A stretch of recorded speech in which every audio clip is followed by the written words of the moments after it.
Good morning student, my name is Sumit Sharma और आज हम पढ़ने जा रहे हैं अपने सोशल स्टडी के चैप्टर 19 के पार्ट 2। तो let's begin. प्रोसेसन against Simon commission. Simon commission के विरुद्ध प्रदर्शन।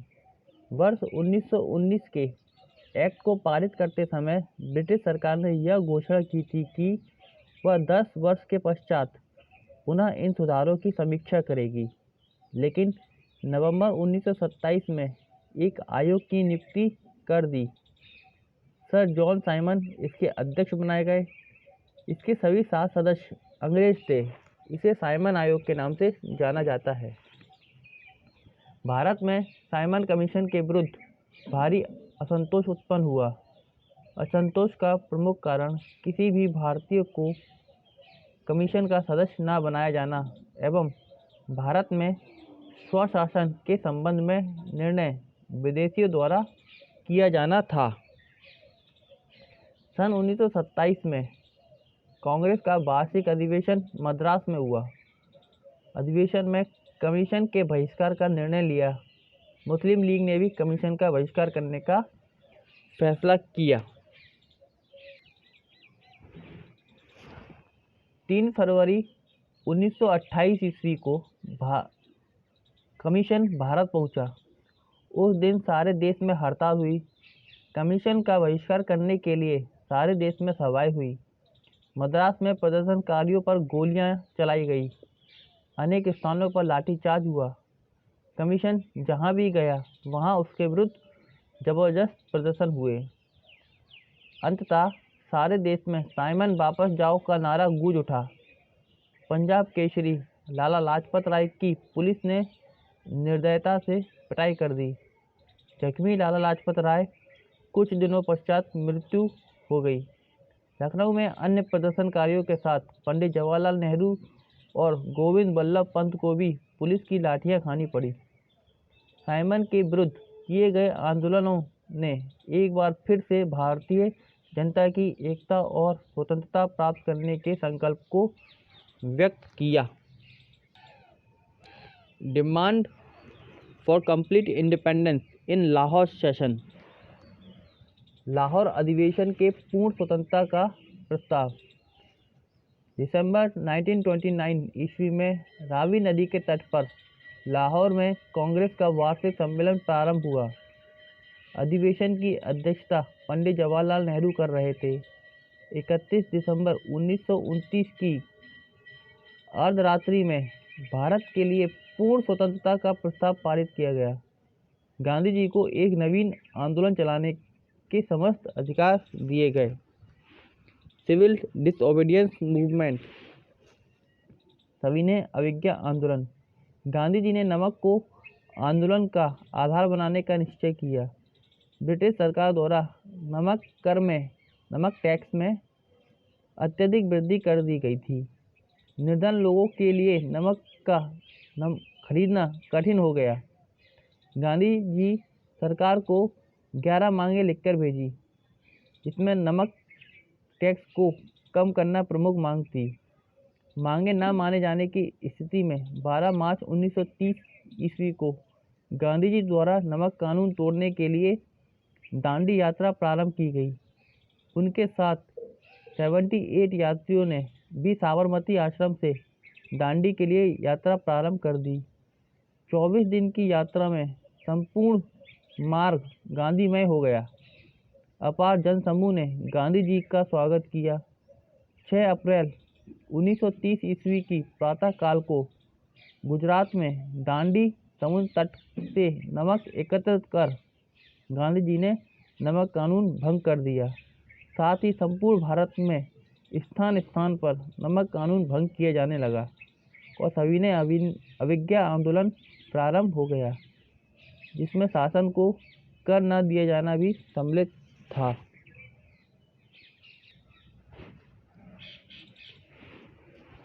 सविनय अवज्ञा आंदोलन, सिविल डिसओबीडियंस मूवमेंट जितना जोर पकड़ता जा रहा था, सरकार का दमन चक्र भी उसी क्रम से बढ़ रहा था। लाठीचार्ज और गोली चलाने की घटनाएं अनेक स्थानों पर हुई। लगभग 1 लाख लोग जेलों में डाल दिए गए। बहुत से लोग पुलिस की गोली से मारे गए। इस आंदोलन में प्रथम बार महिलाओं ने खुलकर भाग लिया। Gandhi Irwin pact, Gandhi Irwin समझौता। आंदोलन की उग्रता को रोकने के लिए 5 मई 1930 को गांधी जी को बंदी बना लिया गया, मगर आंदोलन जारी रहा। सरकार ने गांधी जी को 26 जनवरी 1931 को जेल से मुक्त कर दिया और दोनों के बीच 5 मार्च 1931 में गांधी इरविन समझौता हुआ। समझौते के द्वारा आंदोलन कुछ समय के लिए स्थगित कर दिया गया। गांधी जी ने द्वितीय गोलमेज सम्मेलन में सम्मिलित होना स्वीकार किया। सरकार ने आंदोलनकारियों को जेलों से मुक्त कर दिया। गांधी जी सितंबर 1931 ईस्वी में द्वितीय गोलमेज सम्मेलन में भाग लेने के लिए लंदन गए। ब्रिटिश सरकार द्वारा की हठधर्मी के कारण सम्मेलन विफल रहा और गांधी जी वापस भारत आ गए। गांधी जी सविनय अवज्ञा आंदोलन पुनः प्रारंभ कर दिया। कम्युनल पंचांग यानी सांप्रदायिक पंचांग, पंच निर्णय। ब्रिटेन के प्रधानमंत्री मैकडोनाल्ड ने 1932 में सांप्रदायिक पंचांग, कम्युनल पंचांग की घोषणा कर दी। इसमें भारत के हरिजनों के लिए भी अलग निर्वाचक मंडलों की घोषणा कर दी गई। भारत को तोड़ने और जातियों में विभक्त करने के लिए ब्रिटिश सरकार की यह एक कूटनीतिक चाल थी। कांग्रेस और भारत के लिए यह एक आघात था। गांधी जी ने 21 दिनों के उपवास की घोषणा कर दी। गांधी जी और बाबा साहब अम्बेडकर के बीच पूना पैक्ट द्वारा सांप्रदायिक पंचायत का हल खोजा गया। 1930 से 1934 ईस्वी के बीच अनेक घटनाएं घटित हो चुकी थी। सविनय अवज्ञा आंदोलन 1932 ईस्वी तक तो ठीक प्रकार से चलता रहा, मगर उसके बाद वह लगभग समाप्त हो गया और 1934 ईस्वी में उसको वापस लेने की घोषणा कर दी गई। फॉर्मेशन ऑफ प्रोविंशियल गवर्नमेंट यानी प्रांतीय सरकारों का गठन। 1935 ईस्वी के एक्ट के अनुसार 1937 में प्रोविंसों यानी प्रांतों, राज्यों में चुनाव कराए गए। 11 प्रांतों में से 7 प्रांतों में कांग्रेस को सफलता मिली और उसने सरकारों का गठन किया। Beginning of world war second, द्वितीय विश्व युद्ध का प्रारंभ। 1 सितंबर 1939 को जर्मनी के पोलैंड पर आक्रमण करने के साथ ही सेकेंड वर्ल्ड वॉर आरंभ हो गया। 3 सितंबर 1939 को ब्रिटेन भी इस युद्ध में सम्मिलित हो गया। इसी के साथ भारत को भी युद्ध में सम्मिलित कर लिया गया। ब्रिटेन द्वारा बिना किसी कारण के, बिना भारतीयों की सहमति लिए भारत को युद्ध में सम्मिलित करने से कांग्रेस अत्यधिक नाराज हुई। विरोध स्वरूप कांग्रेस शासित 7 प्रांतों के मंत्रिमंडलों ने त्यागपत्र दे दिए। अगस्त प्रपोजल 1940, अगस्त प्रस्ताव।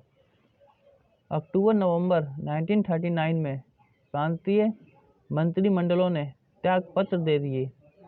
इसके बाद भी कांग्रेस ने ब्रिटिश सरकार की ओर दोस्ती का हाथ बढ़ाया और केंद्र में राष्ट्रीय सरकार की स्थापना की मांग की, परंतु अंग्रेजों ने इस मांग की अवहेलना की, नहीं माना इसको। भारतीयों की मांग की जगह लॉर्ड लिनलिथगो ने 8 अगस्त 1940 ईस्वी को एक प्रस्ताव रखा जो अगस्त प्रस्ताव के नाम से जाना जाता है।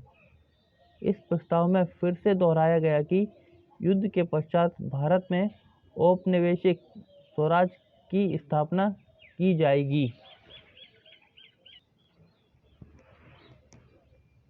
Pakistan proposal, Lahore conference 1940। पाकिस्तान प्रस्ताव, लाहौर अधिवेशन 1940। 23 मार्च 1940 को मुस्लिम लीग का वार्षिक अधिवेशन लाहौर में हुआ।